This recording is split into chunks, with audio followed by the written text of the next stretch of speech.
So hello everyone. So we are the group 1 and we are going to present the concept of man and his basic human needs.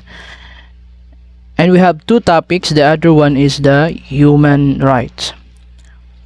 Okay, I have with my members Farhana Araji and Elami Artoza and Nira Badon and Monisa Badon. Okay, so concept of man and his basic human needs. And concept of man and his basic human needs, we have the approaches to study man. Okay, what is approaches to study man? So we have a two category: atomistic approach and the holistic approach. Atomistic approach is views of man as an organism composed of different organ system. Each system composed of organs and each organ composed of tissue cells. And the other one is the holistic approach, which means views man as a whole organism with interrelated and interdependent parts functioning to produce behavior unacceptable or acceptable to him or society. So what is the importance of the atomistic and holistic approaches? Okay, atomistic and holistic approaches are useful in the planning of care of an individual during illness or in its prevention. So, man as a biological being is a living organism who from birth is destined to die. As he lives, he has to contend continually with the force in his environment, be it friendly or hostile. The environment influences man's behavior as an individual. In life, cellular behavior is the simplest functional unit. The cell is the basic unit or building blocks of structure of all forms of plant and animal life. The human body composed of trillions of cells. Each of these cells carries out precise and specialized functions that interweave harmoniously with the activities and functions of other cells. Okay, man as a biological being, it's like all living organism. The smallest unit of the life of man are the cells. Okay, when the cells group together, cells can form organs. With the same function, the organs makes up an organ system. So organ system, which in turn along with other system can form a man. However, man is also a part of a family, and when connected to other family, it can build a community. Once a community thrived and expanded, more than a society would take shape, and that is man as a biological being. Okay, so that is one of my topic in part of concept of man and his basic human needs. Okay, so let's turn to the next presenter, the next reporter, Farhana Araji. It's your turn. Motivation to overcome hardship. Stay in touch, everyone. If you're lucky, the toughest time in your life will be fleeting, but some hardship, including the global coronavirus pandemic and its aftermath, may linger for years and continue to present new challenges for individual and organizations. Hardship are not asked for, are not usually welcome. They are not something you would plan into your development in the caring year. Yet, hardship are un- unavoidable. As an so As an individual, when it comes to healthcare workers, there's always hardship we may encounter, but we may also experience happiness as well. But in a way, we can overcome with those struggles. We should always think of positivity in life as a health workers, because we need to show to everybody that we fight for it and we can do it. Next. Okay, the next reporter would be Ella May Artoza. Major of attributes of human being is a human qualities or qualities that is a form the foundation of all others. Human qualities includes honesty, integrity, courage, self-awareness, and wholeheartedness. The qualities derives who we are as a human being. Also, we have a major attributes of human being is use verbal symbols as a language, a means to develop and maintaining culture. Next.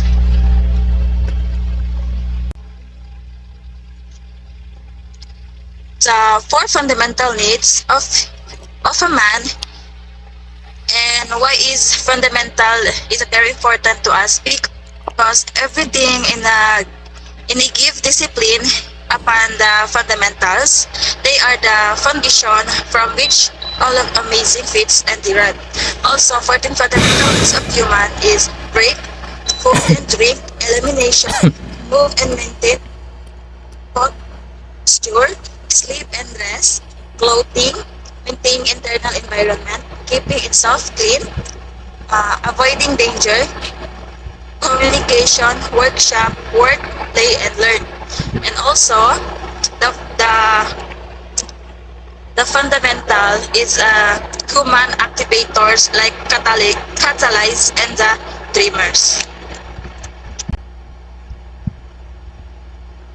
A characteristic of basic human needs, according to psychologist Abraham Maslow, of human being psychological also need for food, water, clothing, shelter, and sleep must be satisfied as a order to them to address more complex need like mental and physical health. Also, characterized of these basic human needs is people meet their own needs, relatives their own priorities. Although basic needs generally must be met, some need can be deferred. Failure to meet result in one or more homeostatic imbalance which can be eventually result illness.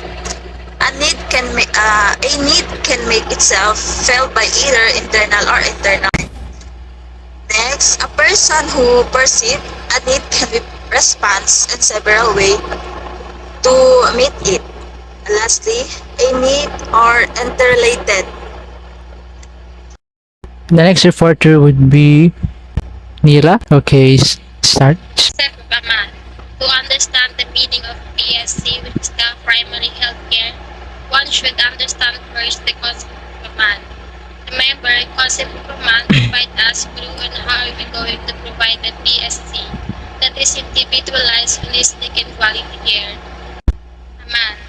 Man is an individual human. A man belongs to the particular category. A man is a biopsychosocial and spiritual being who is in constant contact with the environment. A man is a biologic being. Man is like the other man. Man is composed of subsystem and suprasystem. A man is composed of a part which are greater than and different from the sum of all his parts. Considered as a biped primate that is morphologically similar to giant apes, but stand out for its distinct brain development and articulate speech. It is generally thought to comprise a variety of freely interbreeding races in the sole of a living respective in the humanid family. Individual health. First is a person's total character. Is the complete character of a person's include their conduct, emotional state, attitude, values, motivation, skills, routine, and their looks.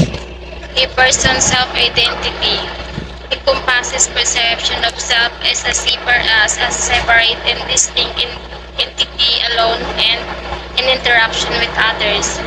When we say person's self-identity, it is an individual self-identification, includes their concept of themselves as an independent, distinct, and social well-being. Person's perception encompasses the way the persons interpret the environment or situation, directly affecting how she thinks and feels and acts in any given situation. A person perception it include how a persons interpret their environment or situations, which has a direct impact on how they feel, think, and behave in any given circumstances. Concept of individuality. Each individual is unique of being who is different from every other human being, with a different combination of genetics, life experiences, and environment interaction. Each person is a singular creature who differs from every other human due to a unique interaction between their genetics, life experience, and environment. When providing care, we must put the client at the center of both the overall care and the individualized care context. Okay, next reporter, Monisa Badon.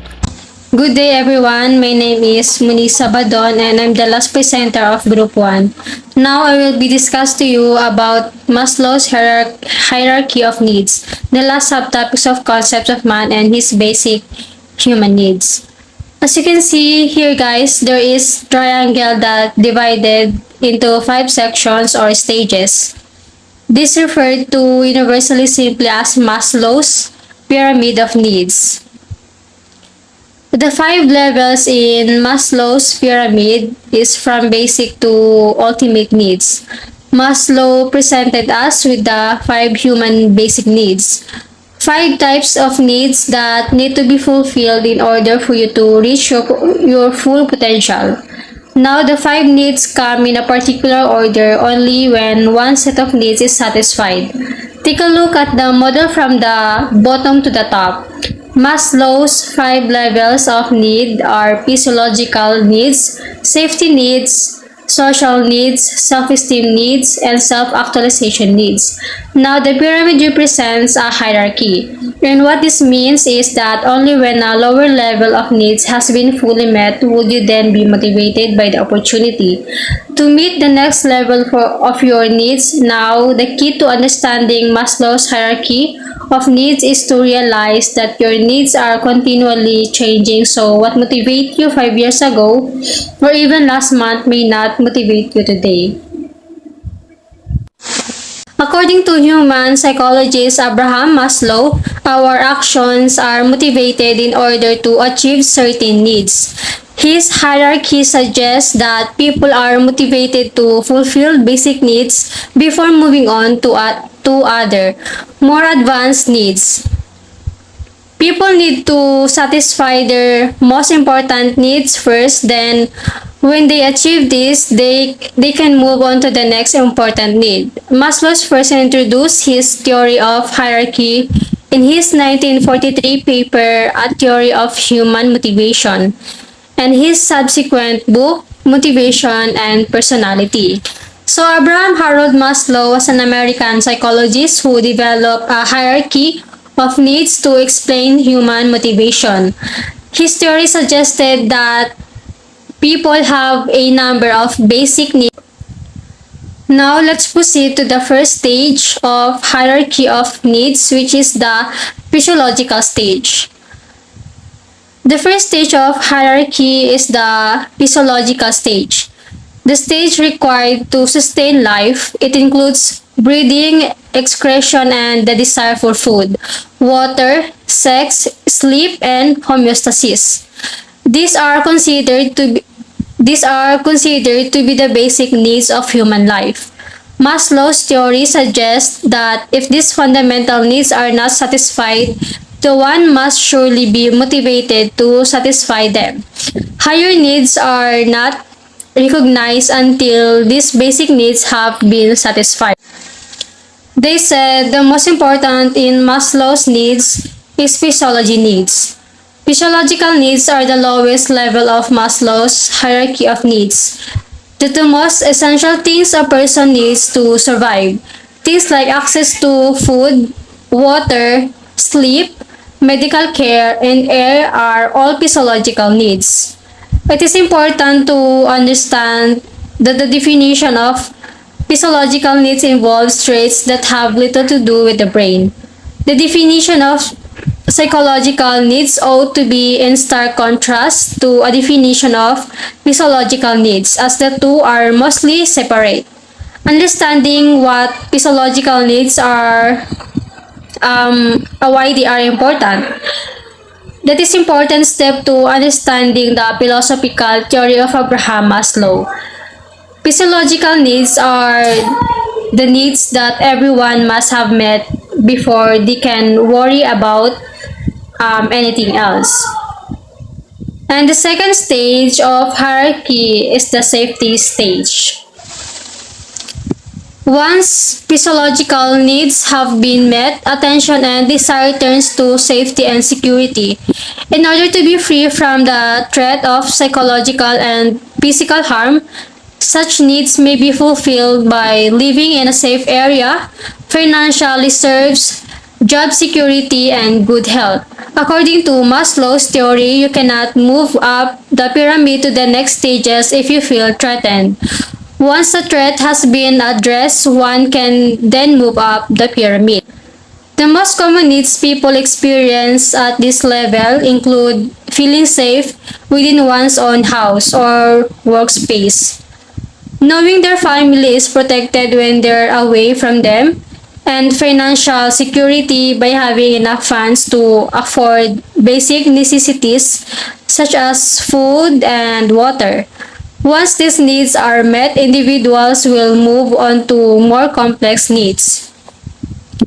These needs have to do with our natural desire for a predictable, orderly world that is somewhat within our control. When we make decisions about our lives, we try our best to ensure our own safety. We purchase insurances such as health and car to protect ourselves should something unexpected occur.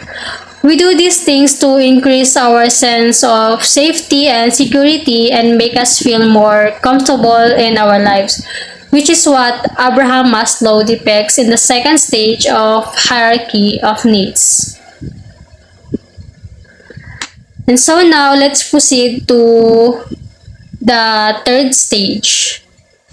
The third stage of the hierarchy, the love and belonging stage.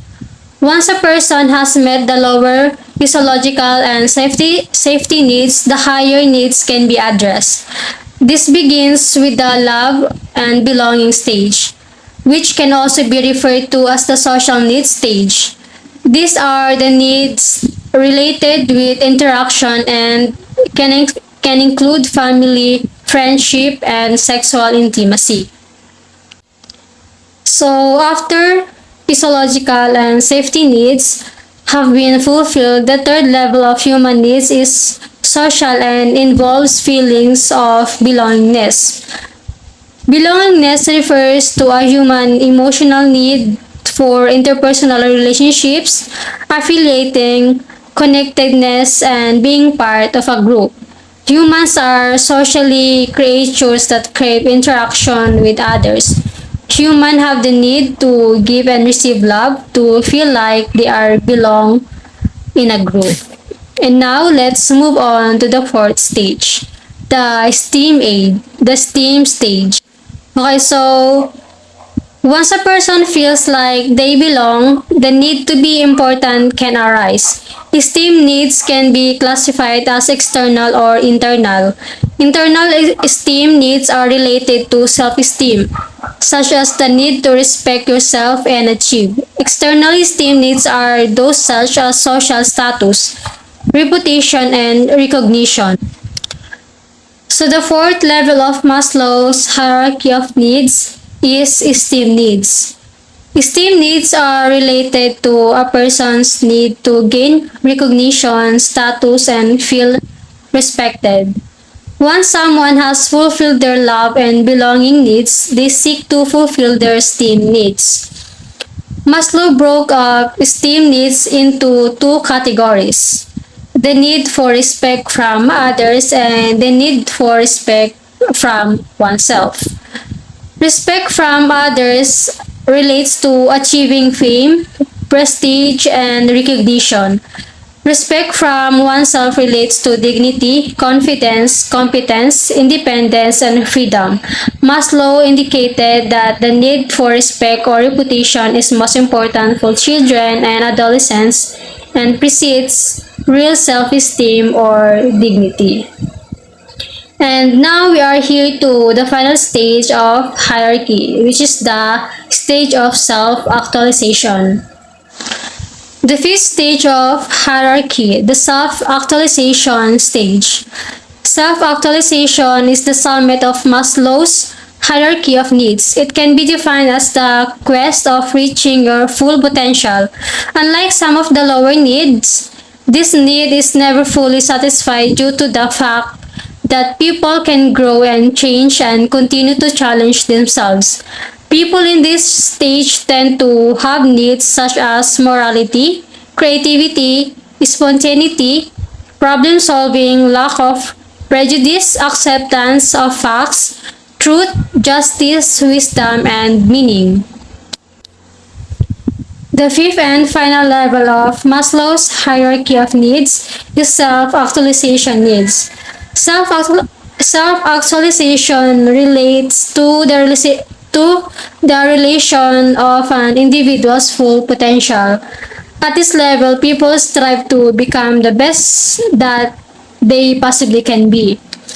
The need for self-actualization can manifest in different ways, such as obtaining skills, for example, financial modeling skills, continued education, utilizing skills, knowledge, and talents, pursuing life dreams, and seeking happiness. One person may strive to become the best parent and everyone's best friend. Another person might aim to become a millionaire and philanthropist. Others may work toward becoming a famous athlete. But in general, self-actualization is the pursuit of personal growth. Merle's hierarchy of needs is very relevant to organizational theory because both are concerned with human motivation. Understanding what people needs and how people's needs differ is an important part of effective management. Maslow wanted to find out what could make life purposeful for people, including himself, in modern day America, a country where the pursuit of money and fame seemed to have eclipsed any more interior or authentic aspirations. Maslow saw psychology as the discipline that would enable him to answer the yearnings and questions that people had once taken to religion. Then he suddenly saw that human being could be said to have essentially five different kinds of need. As well as the Maslow's hierarchy of needs will help people because someone should also know which of the needs are challenging for them so that they can go work on them. The Maslow hierarchy of needs is a model that puts the basic needs of life before the higher needs. And that's all. Okay, thank you so much. Now we are in human rights. So we are going to present the human rights. Okay, so we know already human rights. It means everyone has the right to freedom of thought, conscience, and religion. Human rights include the right and liberty freedom from slavery and torture, freedom of opinion and expression. It has the right to work and education and many more. Everyone is entitled to these rights without discrimination. So that is human rights. And human rights, one of the dimension of human rights is the civil and political rights. Okay, what is civil and political rights? Civil and political rights are a class of rights that protect individuals' freedom from infringement by governments, social organizations, and private individuals. They ensure one's entitlement to participate in the civil and political life of society and the state without discrimination or repression. Civil rights include the ensuring of people's physical and mental integrity, life, and safety, protection from discrimination on grounds such as sex, race, sexual orientation, national origin, color, age, political affiliation, ethnicity, social class, religion, and disability, and individual rights such as privacy and the freedom of thought, speech, religion, press, assembly, and movement. Okay. Civil and political rights include natural justice, procedural fairness in law, such as the rights of the accused, including the right to a fair trial, due process, the right to seek redress or a legal remedy, and rights of participation in civil society and politics such as freedom of association, the right to assemble, the right to petition, the right of self-defense, and the right to vote. Civil and political rights form the original and main part of international human rights. They comprise the first portion of the 1948 Universal Declaration of Human Rights, with economic, social, and cultural rights comprising the second portion. The theory of three generation of human rights consider this group of rights to be the first generation rights, and the theory of negative and positive rights consider them to be generally negative rights. It means civil and political rights are among the best known human rights, covering freedom from discrimination and the right to privacy, as well as the right to peaceful assembly, free expression, the right to vote, and the right of freedom of religion. The difference between civil and political rights, accordingly, civil is relating to ordinary citizens and their concerns, as distinct from military, while political rights are a class of rights that protect individuals' freedom from infringement by government and social organization and private individuals. And that is the civil and political rights. Okay, now let's proceed to our next reporter, no other than Farhana Araji. Economic, social, and cultural rights. Economic, social, and cultural rights are the freedom, privilege, and entertainment that individuals and communities require to live a life of dignity. These human rights include the rights to food, housing, health, education, cultural identity, and more. Although some economic, social, and cultural rights cannot be immediately implemented, states that have ratified the relevant treaties nonetheless have the obligation to guarantee this right. So, as a health worker, economic, social, and cultural rights are not hindrance when it comes to everybody's life. There's always a time we may encounter a different right within cultures, but as health workers, we need to adjust ourselves because all of us need some respect and we must also be a good model to them. And it's our responsibility to understand someone's situation that Okay, now next proceed to presenter Elame Artosa. The proposed Convention on the Right of Elder Person is likely to be the next major human rights treaty adopted by the United Nations. The proposed treaty will seek to remedy the fragmented human rights structure for older persons and will focus reforming and critical human rights, which are of concern to the older persons. The focus of the treaty will be person over 6 years of age, which is growing demographic worldwide due to increased population of aging. The treaty follows from the success of the United Nations Convention on the Right of Other Child, which has seen near universal acceptance since 1989, where the UNCRC focuses on the right of younger person. The UNCROP will address those who from the other portion of society who, according to the United Nations reports, are becoming increasingly the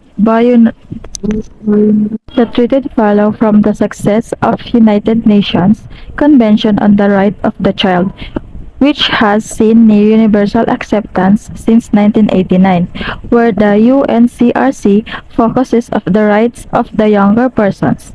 The UNCROP will address those who from the other portion of society who, according to United Nations reports, are becoming increasingly vulnerable as a group without applicable normative standards of human rights.